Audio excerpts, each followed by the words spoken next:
formado em Gestão de Recursos Humanos e pós-graduado em Gestão de Pessoas, professor do Seminário Teológico Batista do Nordeste, no campus de Teixeira de Freitas, na Bahia, nas áreas de Introdução Bíblica, Antigo Testamento, Missões, Homilética e História dos Batistas. Foi vice-presidente da Associação Batista do Extremo Sul Baiano, de 2005 a 2007, e também foi conselheiro da Convenção Batista Baiana de 2005 a 2007. Está aqui esse senhor com 150 anos. Quem sabe, né? Esse currículo grande assim, né? E nós vamos orar por ele. Ele vai dar a introdução ali do livro de Mateus e que a gente possa prestar bastante atenção. Depois teremos uns momentos de perguntas e respostas. Então você tem um papelzinho aí. Se durante a fala dele ficar alguma dúvida, você pode anotar que depois você vai poder levantar a mão. Eu queria perguntar sobre isso, né? Tá bom? Se a gente não souber, não tem problema, a gente não é obrigado a saber tudo, né? Mas a gente vai tentar. Vamos orar. Pai amado, Pai querido, Senhor, nós te louvamos, meu Deus, por estarmos na sua casa. Obrigado pela tua palavra, Senhor, que nesse dia de hoje é lembrada, Senhor, pelos batistas, Pai. Essa palavra, Senhor, que nos instrui, Senhor. Que nós, como servos do Senhor, possamos valorizar a oportunidade que temos de ter a tua palavra conosco, que possamos buscar estudar ela, Senhor, mais afinco, em nome de Jesus, Pai. Neste momento eu quero colocar a vida do meu irmão Kleber, Senhor, pastor Kleber, nas tuas mãos. Que o Senhor possa usar, Senhor, ele com autoridade, com temor, com graça e amor, Pai amado, em nome de Jesus. Abre os nossos entendimentos, abre, Senhor, a nossa mente para que possamos aprender mais de Ti no livro de Mateus, Senhor. Em nome de Jesus, é que nós pedimos e agradecemos. Amém e amém. Amém. Amém? É com o Senhor, Deus abençoe. Saúdo, amada igreja. Pode usar o microfone.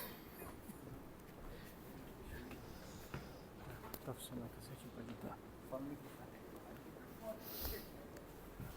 Saúdo, amada igreja, na paz e no amor do nosso Senhor e Salvador Jesus Cristo.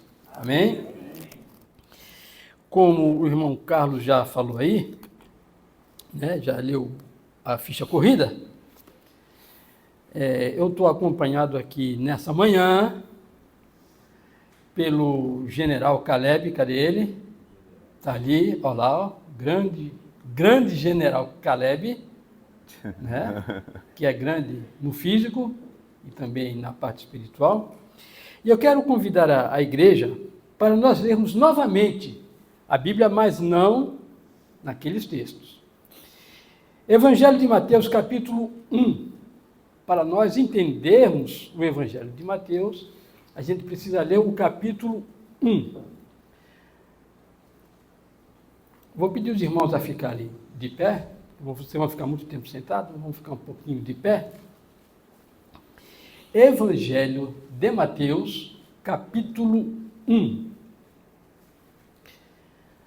Nós vamos fazer uma leitura dinâmica, eu vou ler o primeiro versículo, e depois um irmão, um após o outro, nós temos bastante pessoas aqui, cada um lendo um versículo vai dar.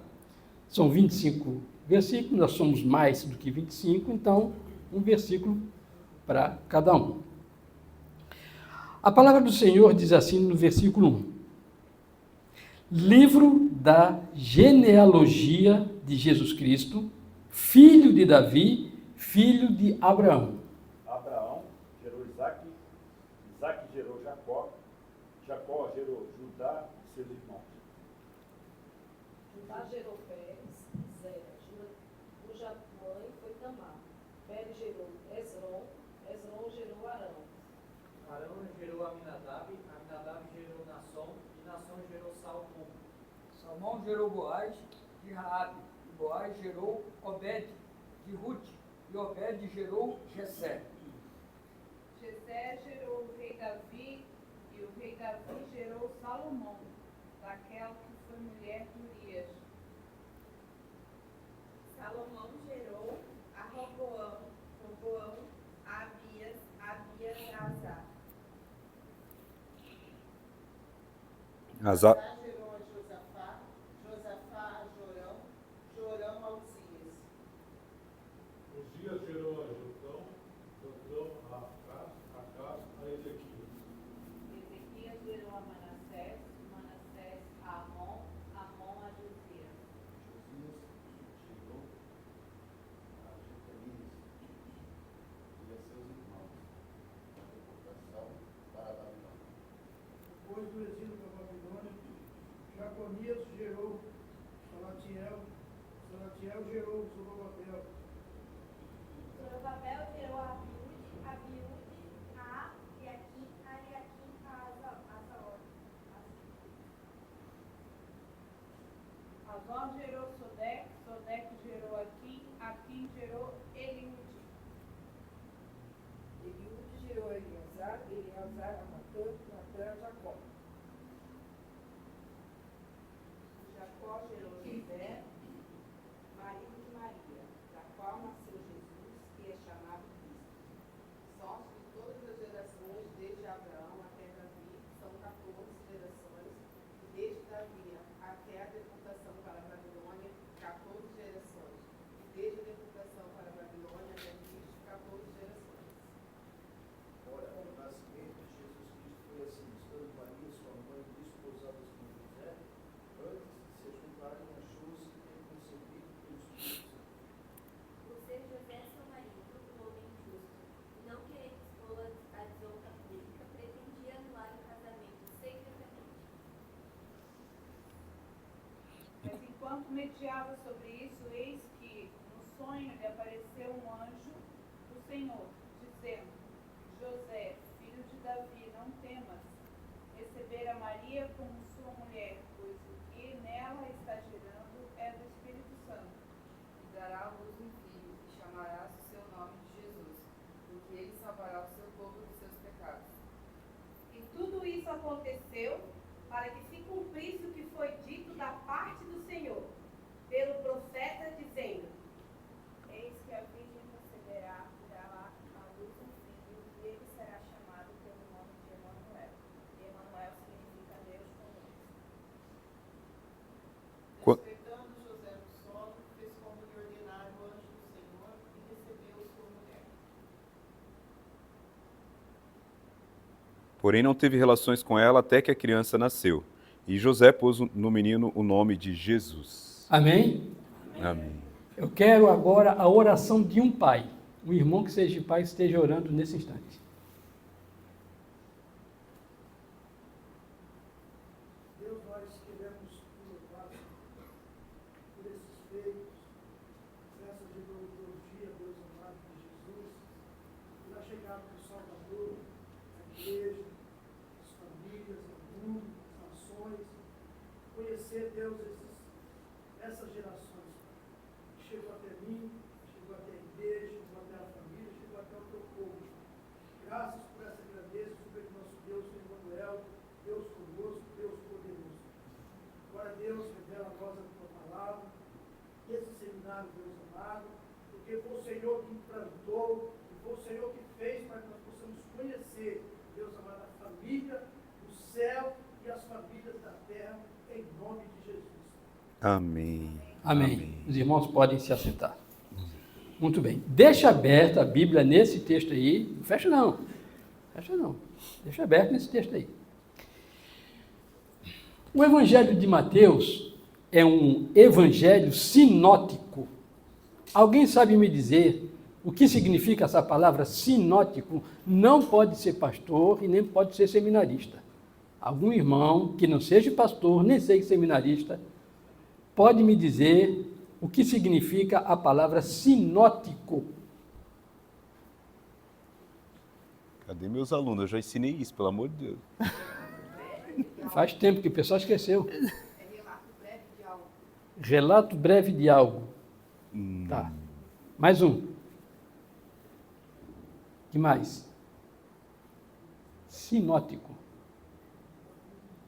Eu acredito que seja. Ele relatava aquilo que ele via. Relatava o que via. Beleza? Mais um. Só um resumo. Um resumo. Sinótico quer dizer um resumo. São histórias parecidas. Como é que é? São histórias parecidas, né? Histórias parecidas. Fala do mesmo assunto. Ele o quê? Se complementam. Se complementam.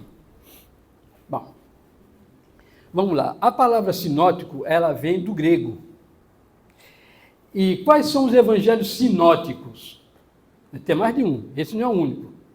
Quais são os sinóticos? Mateus, Marcos e Lucas. Vocês podem falar um pouco mais alto, que eu sou meio velho. Mateus, Marcos e Lucas. Quantos evangelhos tem a Bíblia? 4 evangelhos. 4. E vocês falaram quanto? 3. Está faltando de quem?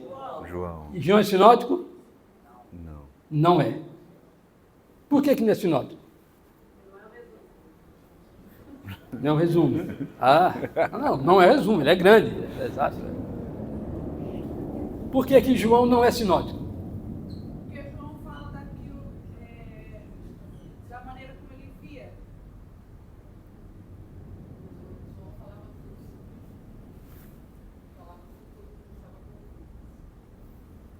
Por que João não é sinótico?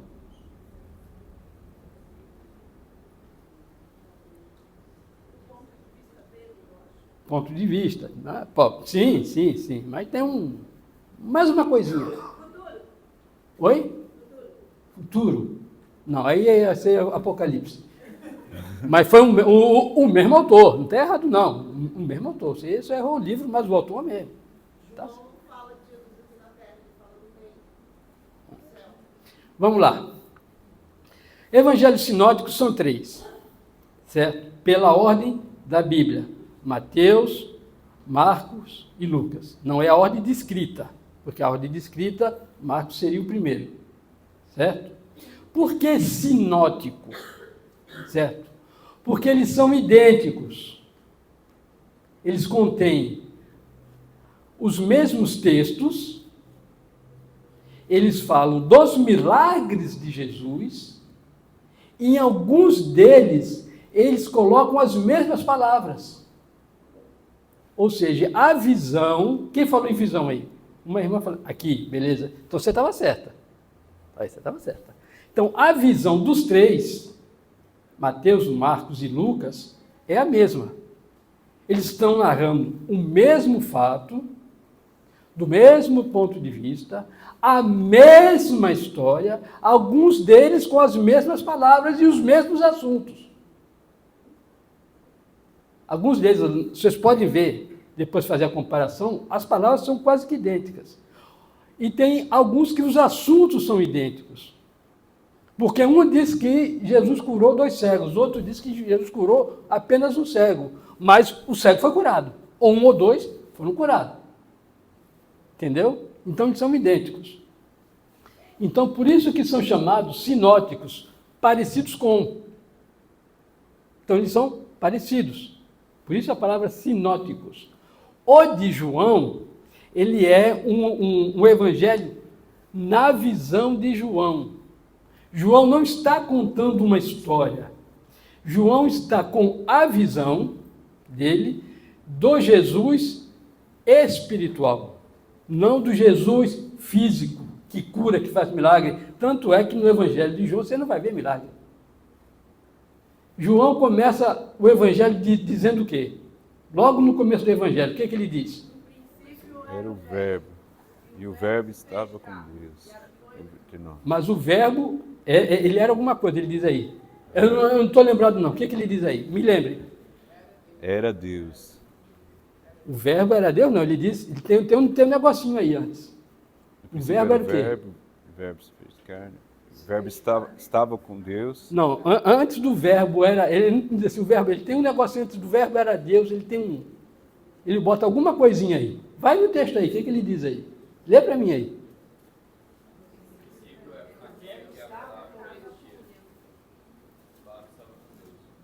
Não, ele tem um... Estava com Deus. Vai, continua. Era Deus. E se fez carne. Ele era... Não, ele tem um negocinho que ele bota antes. No texto original tem um... Um negocinho pequenininho. Peraí. Não. Logo no início aí. Um artigozinho. Não, vai ler ele todo aí. A palavra era Deus, né? Versões, versões. Não, logo no início. No princípio. A palavra estava com Deus, Estava a com palavra Deus, era Deus. e o verbo era Ele e a palavra estavam no princípio com Deus. Todas as coisas foram Tem feitas versões diferentes aqui. Ajuda aí. Isso que está faltando é que faz a diferença. A minha Bíblia está escrito. Está vendo como né? Várias Bíblias, várias traduções. Todas as coisas foram feitas através de Deus, sem ele nada. A minha está no princípio era o verbo, e o verbo estava com Deus, e o verbo era Deus. Essa é a minha versão. Né? Tem outras versões. Isso. Cadê o seminarista para ajudar a gente aqui? Cadê ele? Cadê o pronto. seminarista? Pronto. Isso. Isso. O verbo era o próprio Deus. Esse é o texto original do grego. A palavra se fez carne, né? E o verbo era O Deus. verbo era Traduz. o próprio Deus. Esse o próprio Deus está dizendo que o Deus e Jesus são a mesma pessoa. E por que ele coloca isso aqui logo no início, que diferencia o evangelho dele dos evangelhos sinóticos? Porque ele está aí, no evangelho dele, ele combate o gnosticismo, que diz: matéria é matéria, espírito é espírito. Matéria e espírito não se fundem. Aí o gnosticismo. E ele vai combater o gnosticismo dizendo que o Deus eterno, Espírito e Jesus são a mesma pessoa. Por isso que você vai ver no Evangelho de João, Jesus dizendo: eu e o Pai somos cada um um. É isso que ele disse? Eu e o Pai somos um. Eu vou para o céu, vou voltar para o Pai, e ele enviará quem? João 14, 16. E ele enviará o Consolador, que vai fazer o quê? Que estará com vocês. O Pai, o Filho e o Espírito. São quantos? Mas são um só. Então, o Evangelho de João ele não é sinótico. Por conta disso. Logo no início, ele já está dando a chave de como será o escrito dele, relatando que Jesus e Deus é a mesma pessoa, enquanto os outros evangelhos vão narrar a vida terrena de Jesus. Por serem idênticos, então eles são sinóticos, que quer dizer parecido com. Aí você vai ver de diferença, né? Porque Marcos, ele ouve a palavra de Pedro evangelizado por Pedro, então ele escreve só um pouquinho, que ele não teve o fato ali, na hora, não estava presente, foi o que ele ouviu. Aí Mateus tem o conhecimento, opa, Marcos escreveu o evangelho, vou fazer um também. Aí Mateus começa a escrever o evangelho do ponto de vista dele, que ele que era judeu, nós vimos aí no vídeo, né? Ele é judeu, certo? Aí ele começa a escrever a partir de onde? Genealogia. Começando aonde? Escola bíblica. Começando aonde? Abraão. O que Abraão representa para o judeu? De quê? Da fé. Isso aí. Escola bíblica. Pai da fé. Né? Na primeira pessoa que Deus pegar lá, ó, vem para cá, você é meu. Então ele começa a narrar, olha, Jesus é da descendência de Abraão. Certo? Tanto é que Lucas, quando escreve o Evangelho, ele faz o contrário. né? Ele começa por José e vai dizendo, esse José, que é o pai terreno de Jesus, é filho disso, disso, disso, disso, até chegar a Abraão. Ele faz o inverso. Né? Então você já sabe o que é um evangelho sinótico, que Mateus é um evangelho sinótico, porque os 3 evangelhos são parecidos, contando a mesma história, com os mesmos textos às vezes, em visões diferentes, cada um com o seu, e Lucas a maior parte dos milagres de Jesus está em Lucas, por quê? Porque como Lucas era médico, tinha um conhecimento da ciência, então disse, ó, isso que está acontecendo é milagre. Isso que está acontecendo é milagre. Isso aqui aconteceu mais um milagre, aconteceu mais um milagre. Né? Porque ele tinha o conhecimento da ciência pelo fato de ser médico. Muito bem? Próximo slide. Vão anotando as perguntas aí, viu? Aí ficou um pouco desfocado aí, nessa parte aqui do grego, mas Evangelho de Mateus ele foi escrito em grego. O Novo Testamento ele é escrito todo ele em grego. Por que, pastor, foi escrito em grego? Se ele foi escrito na Judéia, e na Judéia se falava o hebraico e o aramaico, o que tem que ver o grego com isso? É pergunta boa, né? É a mesma coisa que o pastor Geliel fosse escrever um texto aqui, né? E ele fosse escrever em inglês, porque hoje a língua mundial é o inglês.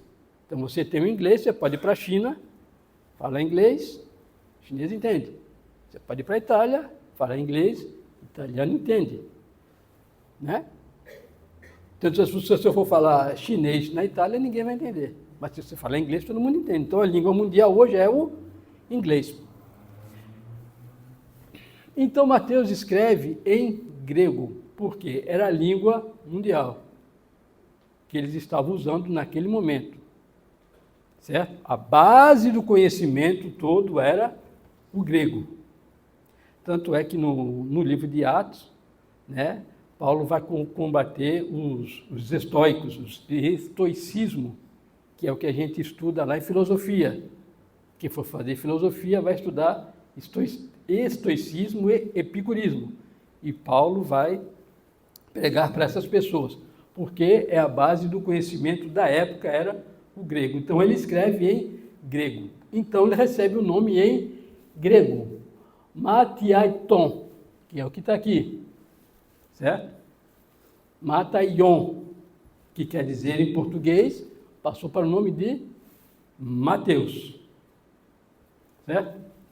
Uma coisa que eu quero que vocês coloquem na mente e no coração de vocês nessa manhã é o seguinte: acessem a CPU de cada um de vocês aí, para vocês entenderem melhor a Bíblia. A Bíblia não foi escrita para brasileiros e muito menos ela foi escrita em português. A Bíblia não foi escrita para brasileiros e nem tampouco foi escrita em português. Então, muitas heresias nós temos hoje por conta disso. A pessoa pega a Bíblia, que está escrito isso aqui, ó, está aqui na Bíblia. Mas a Bíblia não foi escrita em português e nem foi escrita para brasileiro. O texto foi escrito para aquele povo naquele momento.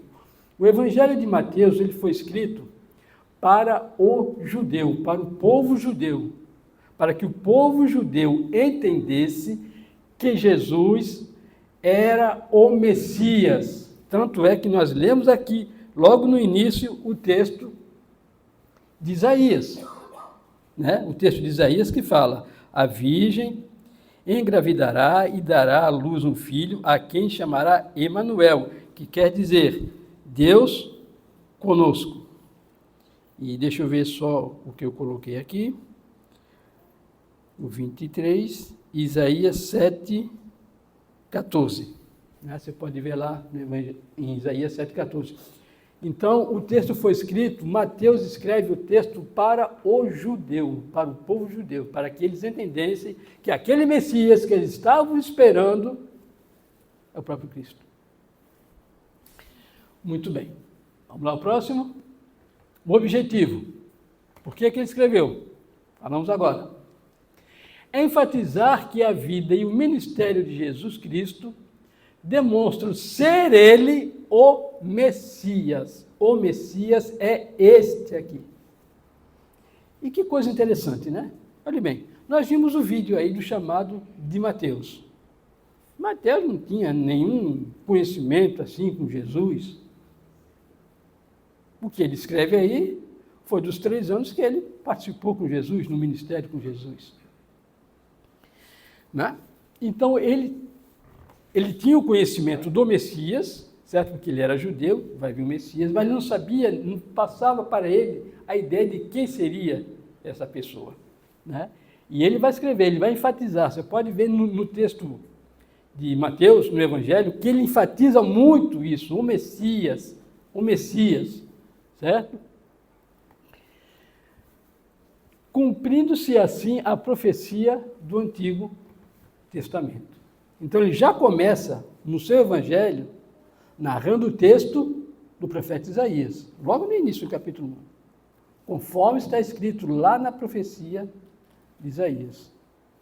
E nós vamos ver, durante o Evangelho de Mateus, muitos textos onde ele enfatiza a palavra de Jesus, que diz o seguinte: não vistes que está escrito nos livros, nos profetas, não vistes que está escrito não sei o quê, não vistes o que disse o profeta tal. Você vai ver isso muito no Evangelho de Mateus, por conta disso aqui, ó.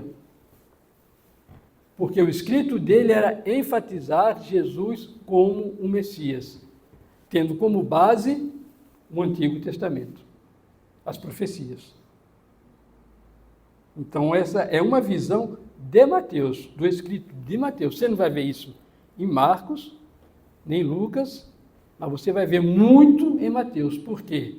O fundo, a base do Evangelho de Mateus é o povo judeu. Certo? Então, não foi escrito para nós, para o brasileiro. Foi escrito para o judeu. Então, a visão que nós devemos ter quando a gente pegar um texto de Mateus e ler o texto de Mateus, ele foi escrito para o judeu. Os ensinos servem para nós, amém, aleluia. Os ensinos servem. Mas a base é o povo judeu. Vamos notando aí as perguntinhas, as dúvidas, viu? Vamos lá, o próximo.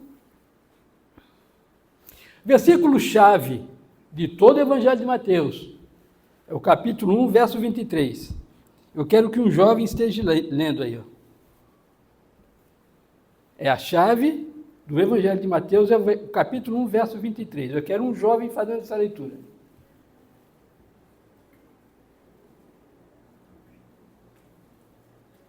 Cadê os jovens da igreja? Eu estou vendo um bocado aqui. Ó. Vejam, a virgem ficará grávida.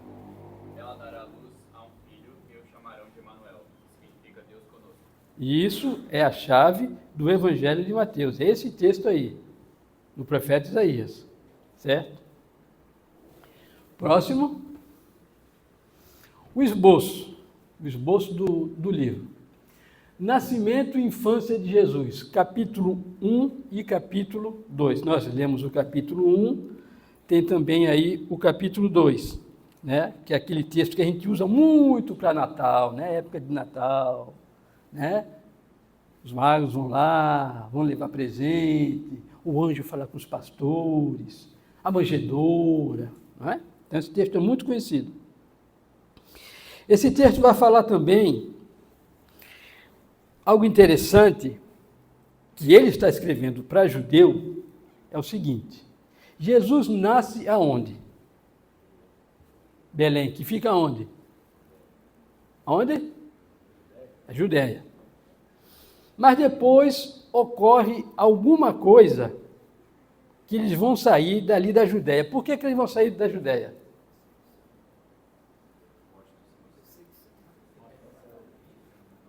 Tem muita gente falando, está confundindo o velhinho aqui. Por que eles vão sair da Judéia? Porque o rei na época descobriu e havia sido nascido um novo rei. Os judeus eles tiveram que fugir para não morrer, porque o rei ameaçou matar todos os recém-nascidos da época. Ele só ameaçou? Não, ele matou. Ah, isso. Perseguição, então. Aí eles foram para onde?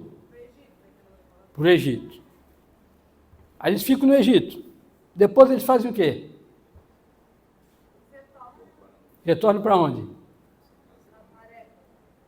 Isso. Que fica onde? De onde eles saíram? Da onde? Não ouvi. Da onde? Tá fraquinho você, não tomaram café da manhã, não é? Saíram da onde? Da Judéia. Você tem que falar alto que eu não ouço bem. Então, saiu da Judéia. Ok. Essa história de eles estavam na Judéia, foram para o Egito, saíram do Egito, retornaram para a Judéia. Essa história é conhecida? Moisés. Antes. Abraão. O que ele fez? Saiu. Saiu da sua casa, da sua parentela. Será que Maria saiu da casa e José saiu da casa deles e da parentela deles? Saíram? Certo? Jacó sai da onde e vai para onde?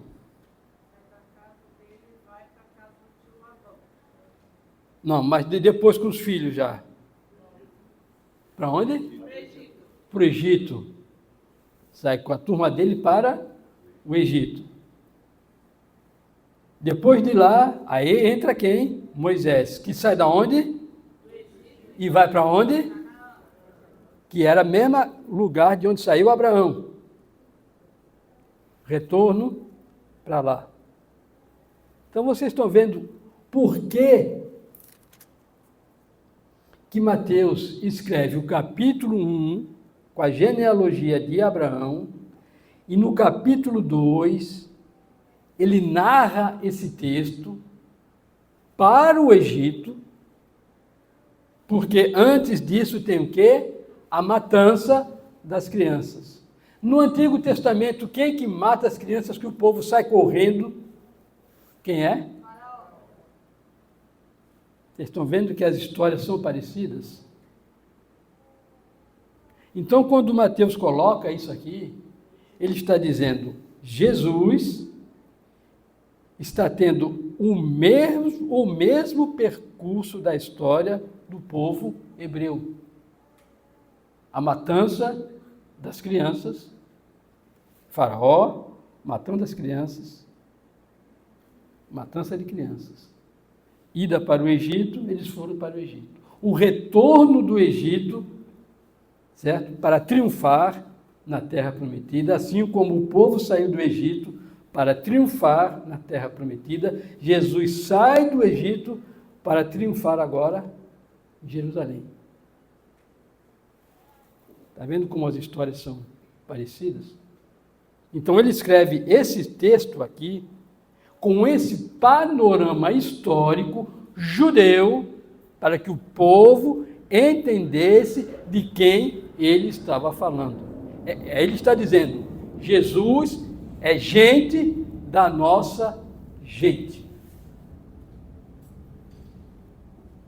Vocês estão vendo agora sim a similaridade, a particularidade do texto de Mateus. Então ele não escreveu por acaso, por uma ideia de escrever. Ele escreveu sabendo o que ele estava escrevendo, para quem ele estava escrevendo. O ministério de Jesus vai do capítulo 3 até o capítulo 20. Então ele relata muito, aí são 17 capítulos, falando sobre o ministério de Jesus, que foi o texto que os irmãos estudaram aqui nas quartas-feiras, até o 20, não é isso? Então vocês estudaram todo o ministério de Jesus sendo narrado por Mateus. E a crucificação e ressurreição de Jesus, do 21 ao 28, foi os textos que nós vimos aqui hoje pela manhã. Certo? Então, o Evangelho de Mateus, ele tem uma particularidade. Qual é a particularidade dele? Foi escrito para quem? Para judeus. Ele estava falando de quem? Do Messias. Certo? Então, essa é a particularidade de Mateus. Então, não foi escrito para nós. A gente não tinha nem nascido na época. Nós não somos judeus. Nós somos brasileiros. Embora nós façamos agora, sim, parte da família de Deus, conforme o que João escreveu no seu evangelho, né? Que todo aquele que crê, né? Ele está falando lá sobre o novo nascimento. Aí ele diz que todo aquele que crê será salvo por meio dele, no capítulo 3, verso 17. Pois Deus enviou o seu Filho ao mundo para não julgar o mundo, mas para que o mundo fosse salvo por ele. Quem nele crê, quem nele não crê, já está condenado. Então, não creu, está condenado. Já era, isso não tem mais volta. Mas quem crê, está salvo, porque creu no nome do Filho unigênito de Deus, que aí sim, onde nós entramos.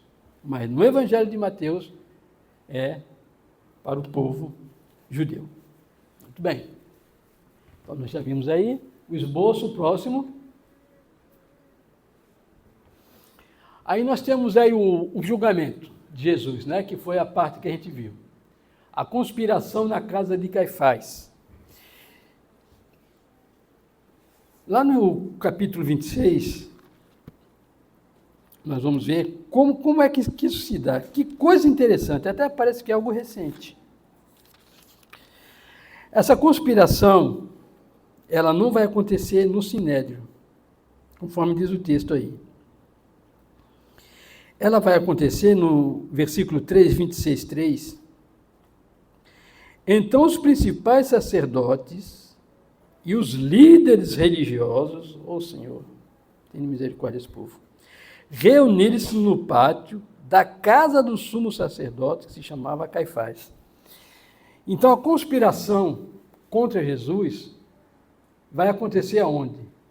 No pátio da casa de Caifás. Na casa dele, o cara que mandava lá no sistema religioso da época, né? Por quê? Porque o sistema religioso, a autoridade era local, do povo local. O sistema militar e de guarda era a responsabilidade do romano. Então, o exército romano cuidava da guarda, da responsabilidade militar. Mas o ponto espiritual, o Roma dizia o seguinte: o espiritual fica cada um com o seu, mas o político e militar é meu. Então, como Jesus era um líder religioso, e o romano sabia muito bem disso, separar uma coisa da outra, uma coisa é a religião, outra coisa é a política. Então, o romano tinha esse entendimento. Né? Jesus é um líder religioso, ele andava com o povo dele, pregando a palavra, curando, pai, né? Era religioso. Então, quem vai fazer essa conspiração aqui? Diz o texto aqui, ó, bem claro, sacerdotes e líderes religiosos que se reúnem na casa de Caifás. Então, não foi no tribunal, foi na casa de Caifás. Certamente, a Bíblia não diz, certamente regado a muita comida, muita coisa boa. Olha, a gente vai se reunir aqui à noite, na boa, vou fazer um jantar aqui, e a gente vai ter que dar cabo desse homem. Ele já chegou aqui em Jerusalém, o povo aclamando ele, é rei, é isso, é aquilo. Ele foi no templo, fez aquela confusão toda no templo. As pessoas dizem, Jesus é bom, mas ele estava com o chicote na mão. Ele derrubou as bancadas lá, bateu no povo, disse o que o povo não queria ouvir, mas disse. Não é tão bonzinho assim não, viu? Às vezes ele usou da força lá. É preciso acabar com esse cara aí, está acabando com o nosso faz-me rir, né? Da forma que a gente ganha dinheiro. Porque funcionava assim, dessa forma. Olhe bem. A pessoa tinha um pecado.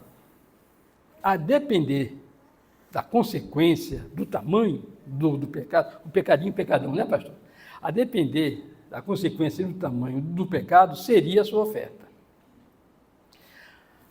Agora, isso acontecia aonde? Jerusalém. Jerusalém é uma cidade em cima de uma montanha. Tanto que a gente vai ver o relato lá no livro dos Reis, quando Davi vai fazer a tomada de Jerusalém, ele não sobe a montanha, ele vai por baixo, pelo aqueduto, por onde passava a água.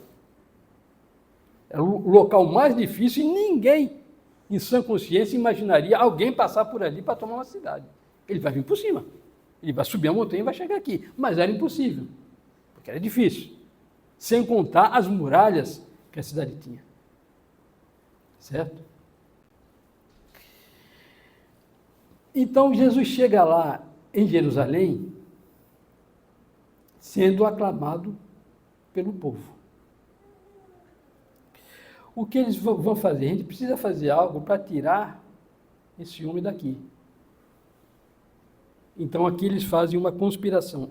Olha só que coisa interessante, né? E deliberavam como prender Jesus por meio de quê? Por meio de quê que eles queriam matar? 26:4.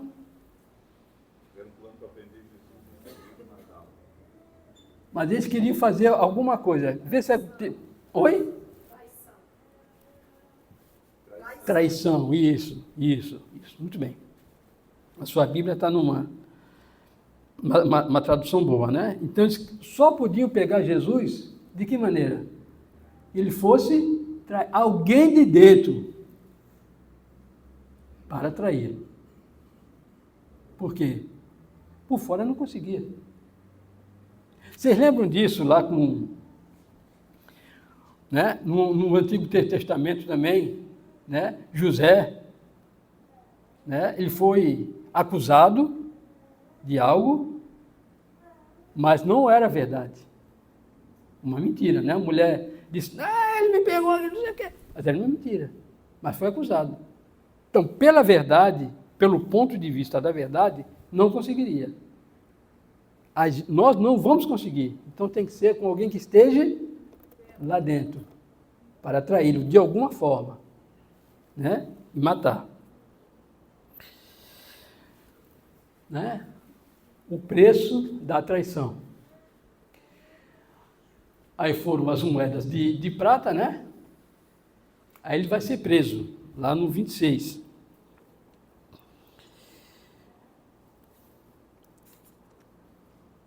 Enquanto comiam, deixa eu ver aqui, é isso mesmo, né? 26:47. Isso, 26:47.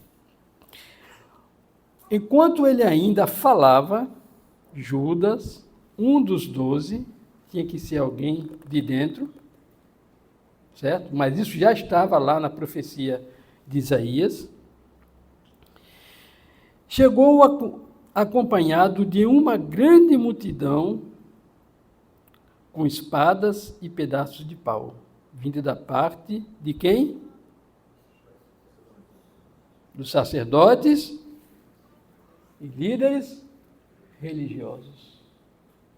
Agora você imagina esse camarada sendo o seu líder religioso. Imagine só. Esse pessoal sendo o seu líder religioso. Se eles fazem isso com um homem que prega só a verdade, que prega só o amor, e que traz à tona a verdade, abrindo a mente, os olhos, o coração do povo, a coisa é brava, né? O que esses homens tinham no coração? Aí você vai entender por que Jesus chamava eles de sepulcro caiado. Alguém tem alguma ideia do que quer dizer essa expressão? Sepulcro caiado?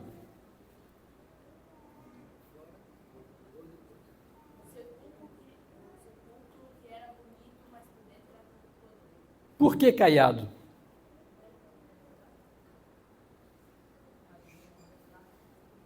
Por que caiado? Tem algum pedreiro, ajudante de pedreiro aqui?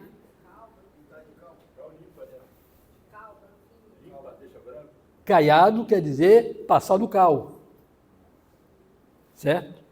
Então, acontece muito em finados. O povo vai limpar as sepulturas, né? Aí você passa o quê? O cal. O cal é tinta? Não é tinta. Então ele dá a aparência de limpo. Mas ele está limpo na realidade? Se bater a chuva, o que acontece? O cal sai. E a sujeira aparece. Não é isso? Então o sepulcro é o quê? Um sepulcro. Um sepulcro é o quê? Um sepulcro? Um túmulo. O que é que tem dentro do túmulo? A gente chama isso cientificamente de quê? Cadáver. Como é um cadáver? Podre. Não é isso? Isto, muito bem. Então o sepulcro, onde coloca-se um cadáver, o cadáver ali apodrece, dentro ele é imundo, ele é fédido. Não é isso? Você tira a tampa do túmulo lá, não é isso? Está podre. Mas aí você passa o cal, ele fica caiado com aparência de limpo, mas na realidade ele é podre. Então, quando Jesus chama esse povo, os líderes religiosos da época dele lá, vocês são como sepulcros caiados. Dentro estão podres, imundos. Por fora está bonitinho, está caiado, está limpinho. Então, ele sabia o que ele estava dizendo. Porque, olha só o que acontece aqui. Eles incitam o povo, levam espadas, levam porretes, vão pegar esse cara agora, é para valer. E ele diz aqui no texto, eu estive no meio de vocês. Eu preguei no templo. Eu ensinei para vocês. Por que vocês não me pegaram antes, lá no templo? Por que vocês vêm agora me pegar aqui com espada, com pau? Vocês sabem quem eu sou. Vocês conhecem a minha maneira de pensar e de agir. Mas por que eles fazem isso? Porque na realidade eles são maus. E aí nós temos a prisão de Jesus. O julgamento dele, certo? Capítulo 26, verso 57. Olha só. Então estão pegando uma pessoa inocente e estão levando para ser julgado. O julgamento. Vamos lá. Os principais sacerdotes e todo o sinédrio procuravam o quê? No versículo 59.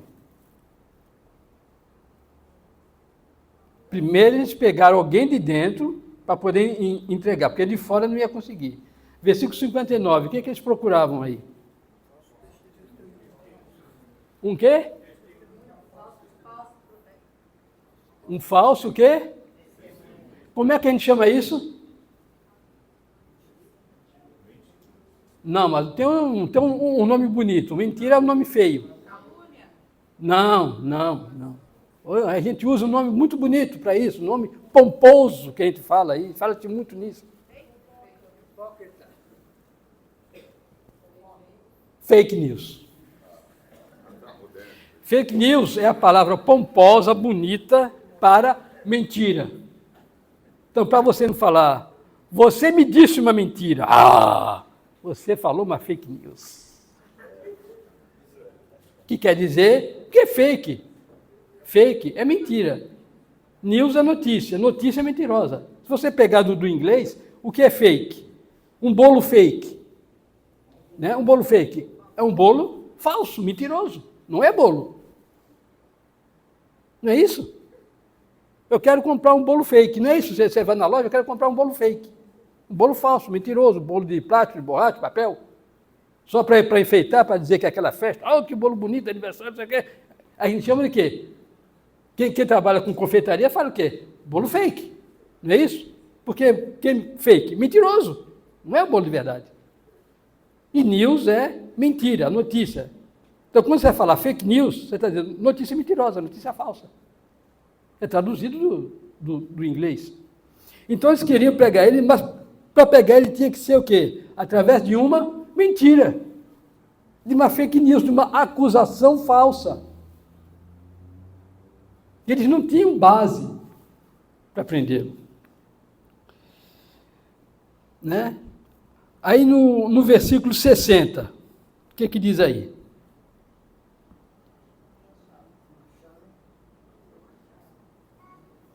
Isso, vai, lê para mim, versículo 60.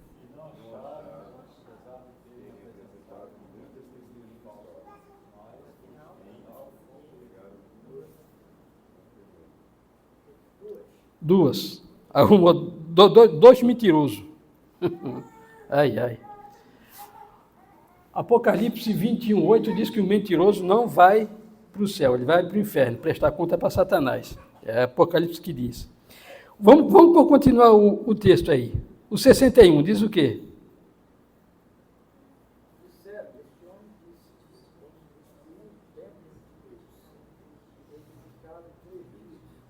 62. Levantando-se o sumo sacerdote, perguntou a Jesus: Nada respondes ao que esses depõem contra ti? 63. Jesus, porém, guardou o silêncio. O sumo sacerdote lhe disse: Eu te conjuro, pelo Deus vivo, que nos digas se tu és o Cristo, filho de Deus. Olha só. 64.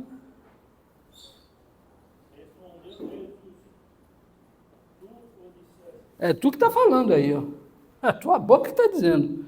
É a tua boca que diz. Continua. Contudo, Declaro que desde agora vereis o Filho do Homem assentado à direita do Todo-Poderoso e vindo sobre as nuvens do céu. muito bem. Então, 65. Então o sumo sacerdote rasgou as suas vestes, Ei. dizendo, blasfemou. Que necessidade mais temos de testemunha? Eis que ouvistes agora a blasfêmia. Então ele é digno de morte. O cara está dizendo, olha bem como a coisa é mal feita. Ele faz a pergunta para Jesus, Jesus responde. Aí ele diz, é ele quem diz, olhe bem. Ordeno que jures pelo Deus vivo e digno se tu és o filho do Deus vivo. O sacerdote está falando com a boca dele. Eu quero que tu jure e que tu digas que tu és o filho do Deus vivo. Aí Jesus diz para ele, é tua boca que está dizendo, não sou eu. Se tem blasfêmia, está saindo da sua boca. Qual é a blasfêmia que o sumo sacerdote está dizendo aí? Qual é ela? Jesus é o Filho de Deus. Ele está falando. Isso. Então, a negação de Jesus ser o Filho de Deus. A blasfêmia sai da boca dele. Ele primeiro afirma. Mas é a tua boca que está dizendo. Não sou eu. Eu não estou dizendo nada. Não falei nada, abri a boca para nada aqui. Ó. É você que está falando. Aí, qual a intenção dele? Rasga a roupa e diz, esse cara blasfemou. Mas quem foi que se teve alguma blasfêmia, se teve alguma, foi da parte de quem? Do sumo sacerdote. Porque Jesus diz, é a tua boca que está falando que eu sou filho de Deus, é tu que está dizendo, não sou eu.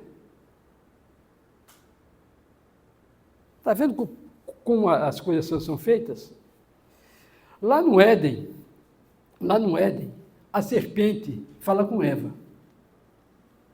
Ó, se tu comer desse fruto aí, você não vai morrer. Eva morreu? Não. A serpente estava errada? Não. Qual foi o erro? Ter pegado e comido. Não vai comer desse fruto dessa árvore. Não vai comer do fruto da árvore. Pegou e comeu. A serpente estava errada? Não, mas ela induziu. A mulher foi porque ela quis, mas a serpente induziu. O diabo nunca, ele vai forçar você a nada. Ele vai te mostrar. Olha que coisa bonita. Coisa linda. Se quiser, você pode ter isso daqui. Ó. Olha que coisa maravilhosa. Aí a ganância humana, que é o que Paulo diz, a ganância humana é que vai levar o homem a praticar o erro. O diabo não vai pegar ninguém na mão e falar, tem que fazer. Ele vai te mostrar que coisa linda, maravilhosa. Se quiser, você pode ter. Pode ter? Pode. Tudo me é lícito. Vírgula. Como é que continua o texto, depois da vírgula? Mas nem tudo me convém. A diferença. Tudo me é lícito é. Convém? Não. Certo? Então vamos passando aí. Os outros textos nós já vimos. Pode passar. A crucificação, como ela se dá. Os irmãos já leram. Pode passar aí. A ressurreição e termina aqui na grande comissão. Volta. Isso. Nós vamos entrar aqui, ó. A gente entra aqui, ó, nessa grande comissão. Aí, essa grande comissão, aí nós estamos inseridos. Ide por todo mundo e pregar o evangelho a toda criatura. Vamos ler o texto lá, já para a gente terminando aqui. Vamos passar para a parte de perguntas. Do 16 ao 20. Vamos lá. O que diz o texto aí?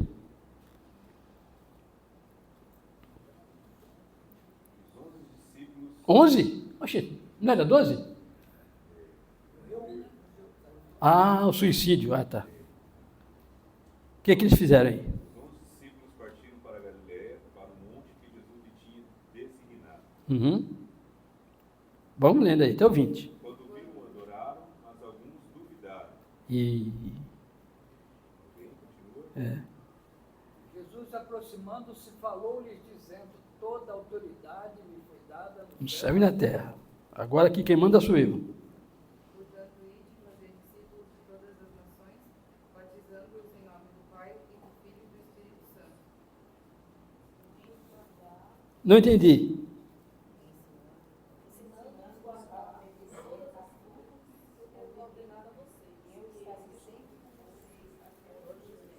Muito bem, isso é a nossa agora. A primeira palavra do versículo 20, o que ele diz? Ensinando. Ensino. Então, hoje é dia de quê? Da Bíblia. Então, é a ordem de Jesus. O ensino da Bíblia. Ensinando a guardar tudo o que eu vos tenho dito. Então, a igreja, quando ela não ensina, quando ela tira o ensino, ela deixa de ser igreja. Porque para ser igreja, ela tem que ensinar. Ela tem que ir, tem que batizar, mas ela tem que ensinar. Então, o ensino bíblico é base da igreja. O ensino da quarta-feira é base para fortalecimento espiritual. Paulo vai nos ensinar isso através das suas cartas. O nosso corpo físico precisa de alimento. Nós vamos ter o alimento daqui a pouco. Mas nós temos também a nossa parte espiritual. Jesus disse, vocês fazem beleza usando as redes sociais, esquecendo-se das Escrituras. Foi isso que ele disse? Ele disse isso? O que ele disse? Errais o quê? Então, se você não tem um ensino bíblico, isso é um erro. Tem que ter um ensino bíblico. Talvez você não faça em casa o ensino bíblico, pelo corre-corre do dia a dia. Mas a igreja te dá a oportunidade. não abra mão dessa oportunidade. Há muitos povos, muitas pessoas que gostariam dessa liberdade que nós temos. E não podem, e não têm. E nós temos. E não a usamos. É como se você tivesse uma Ferrari na sua casa, uma Lamborghini na sua casa, e você deixasse ela enferrujando na garagem, sem fazer uso. Entendeu? Não abra mão disso. Participe cada vez mais. Tem dúvida? Pergunte o pastor, pergunte o seminarista, vai perguntando. Você tem que ter o conhecimento. O irmão citou o filme, o livro de Eli. O ator principal é crente, e por sinal é batista. Quer dizer, eu gosto. O que o filme ensina? A Bíblia na mente. Apesar de não ter a Bíblia física, ele tinha a Bíblia na mente. Tem um hino muito antigo, não é da minha época, é mais antigo do que eu, que diz: o bom cristão tem a Bíblia na mão, tem a Bíblia na mente, no coração e no celular. Amém? Irmão Carlos. Amém, amém. Pode ficar aí, pastor. A gente vai fazer um momento, nosso horário está um pouco avançado. Eu nem vou botar as cadeiras aqui, viu?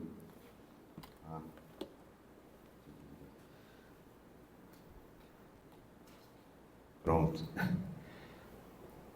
Eu falando ali, gravou tudo. Quem for ver o vídeo depois vai ouvir minha voz ali. Mas tá bom. Ainda bem que eu não falei mal de ninguém, né? Não é um ambiente, não é local para isso. E não se deve fazer. Mas amém. Vamos abrir para as perguntas. Você anotou alguma pergunta? Alguém tem alguma dúvida? Nossa, os irmãos estão fera. Né? Assunto para pergunta tem. Tem bastante, né? Se a gente não tem tempo hábil para a gente explanar com bastante profundidade o livro de Mateus. Não? Nenhuma dúvida? Né? Foi bem explicada. Então tá bom. Então é isso, meu irmão. Eu quero só finalizar.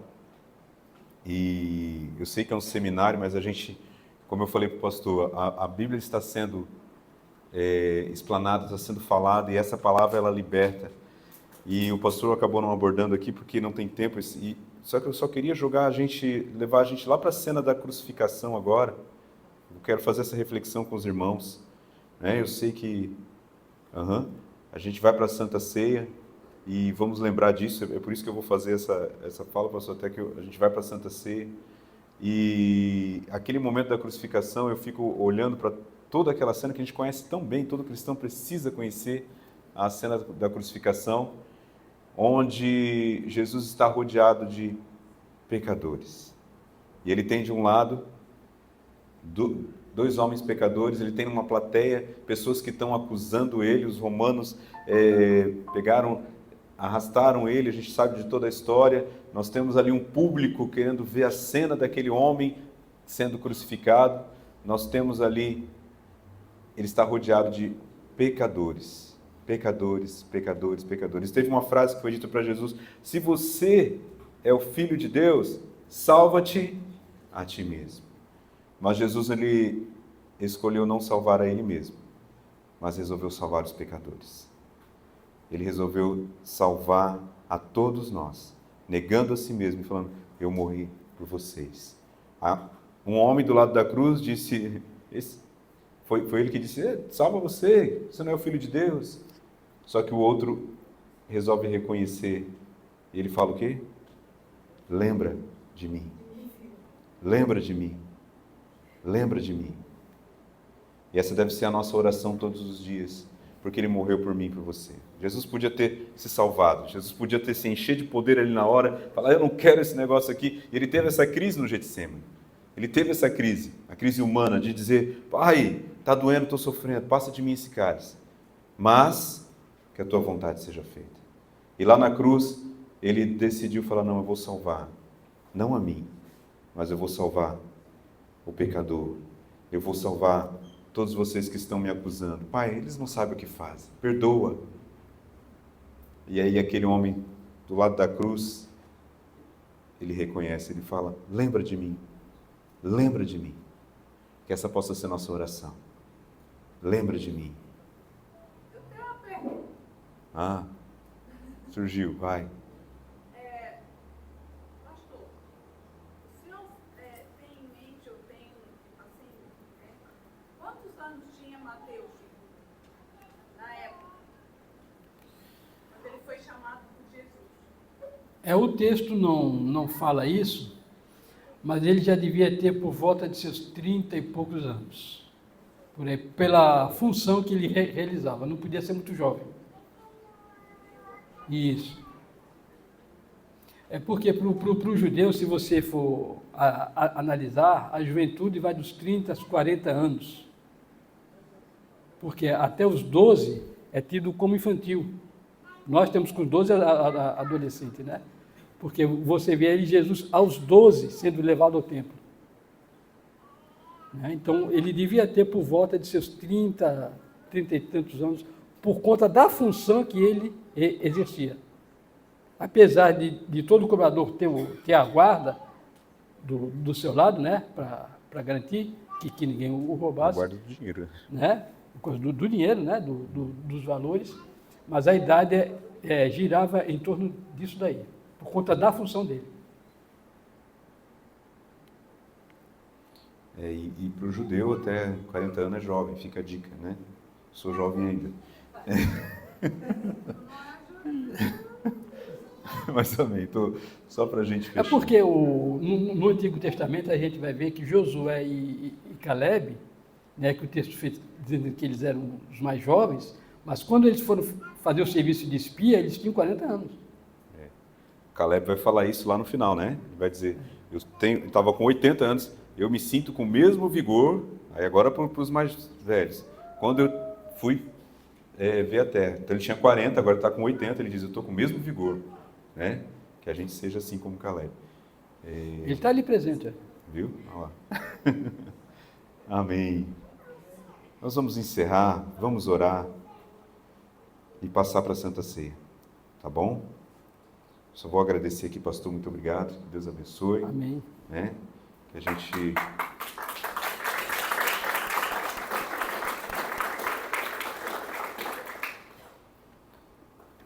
Amém. Vamos orar. Pai amado, Pai querido, nós te louvamos, meu Deus, pela Tua palavra, Senhor. E, como eu estava dizendo aqui, Senhor, que a nossa oração nessa manhã possa ser aquela oração dos pecadores, de dizer, me ajuda, Senhor, na minha caminhada cristã, tira de nós toda a soberba, tira de nós todo o orgulho, que possamos nos render aos Teus pés, o do Cristo ressurreto entre os mortos, aquele que mesmo sendo Deus não se usurpou ser igual a Deus, mas tomou a condição de servo, se humilhou e foi humilhado e padeceu morte de cruz. Mas o Pai o exaltou sobremaneira, Ele deu um nome que é sobre todo nome, o nome pelo qual todo joelho se dobrará e toda língua confessará que Jesus Cristo é o Senhor. Que assim possa estar essa palavra cravada em nosso coração, reconhecendo que Tu és o Senhor. Eu não sou o Senhor da minha vida. Eu não quero ser o Senhor da minha vida, mas que Cristo seja aquele que controla o meu coração, os meus pensamentos e a minha caminhada nessa terra. Que essa possa ser a oração de cada um de nós nessa manhã. Prepara o nosso coração para este momento de Santa Ceia, que possamos ceiar juntos como Igreja do Senhor e lembrar deste momento, não do Cristo morto, mas do Cristo que ressuscitou, que está vivo e está em nosso meio, em nome de Jesus. Amém e amém.